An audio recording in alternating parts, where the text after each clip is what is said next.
Hi, everybody. To say that the world is crazy right now doesn't even describe our lives as they are. I wanted to share with you what I'm feeling and what I'm going to do about it. I've really been, up and down um, a lot, and I know that I have many, many blessings, and that uh, I'm still scared. I'm scared of what's going to happen and how it's all going to play out. And I try not to go into the future and just be with right now. And right now is okay. I'm feeling pretty good.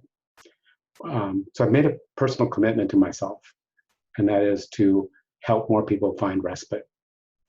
If there's anyone you know that's thinking about doing landscaping, please let me know. I'd love to offer them a free consultation.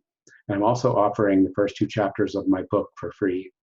The first chapter is an introduction that tells my personal story, and it also includes the 7 principles of arts and crafts style, which is the second chapter. So I'm happy to share that with everybody, and I hope that you get the message of the book, which is that we need nature and nature needs us. We need sanctuary from the craziness of life. We need a place to retreat, to ground ourselves and get centered. I know this firsthand. You see, I was diagnosed HIV positive in 1985. Went through 10 years waiting for the axe to fall, and in 1994, protease inhibitors came out. They called it the cocktail, and I responded miraculously. And within a month or so, I was double stepping upstairs and feeling like a new person. And it was then that I began to realize that I was not going to die and that I was going to live. And I went into many years of survivor's guilt. Why did I live? Why have so many people in Africa died? Why have so many of my friends died?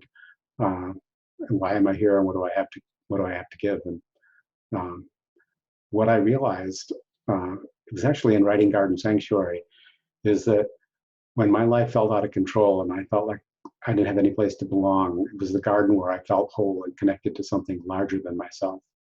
And surprise, that's available to everybody, and that's my gift to share. And so that's what I'm doing. I'm sharing the message of joy that I got from being in my own garden, having my own respite from my life when it felt crazy. And so now I get to go to walk my dog Lila in the park, and we have a beautiful backyard, which I look out on every day and really gives me peace. So, that connection is available for everybody. And I hope you enjoy my personal story, and as it's told in the introduction to the book. And, we all need a place to retreat to, a place to ground and to be centered. We need nature, and nature needs us. I'm going to talk a lot more about that in future videos. But let me help you create a garden sanctuary. Let me help you create a place for yourself. And if you don't have your own yard, I used to work for this program in Chicago called Green Corps Chicago, and we turned railroad embankments and churchyards and vacant lots into gardens. So you can get together with your neighbors and find a place where you can make a garden too. And there's many community plots, and there's some lovely public parks. So get out in nature and enjoy, and that's what I'm going to do too. Peace, be safe, be well, be happy.